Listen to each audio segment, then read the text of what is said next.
মসুর ডাল প্রোটিনের আধার বলে একে মাংসের বিকল্প হিসেবে ধরা হয়।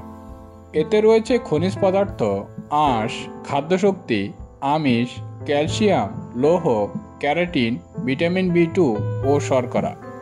আসুন জেনে নিই মসুর ডালের গুণাগুণগুলো সম্পর্কে।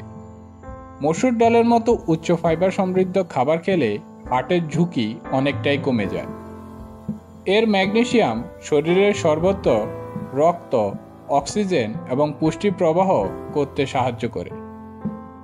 এতে উচ্চ মাত্রার দ্রবণীয় ফাইবার থাকে যা রক্তের কোলেস্টেরল কমাতে সাহায্য করে।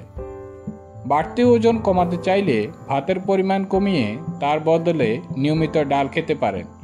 এতে ক্ষুধা হ্রাসসহ ভরপেটের অনুভূতি থাকবে দীর্ঘক্ষণ। ডালে একসঙ্গে আয়রন ও ফলেট দুটিই পাওয়া যায়। গর্ভবতী মায়েদের জন্য এই দুটি উপাদান বেশ প্রয়োজনীয়।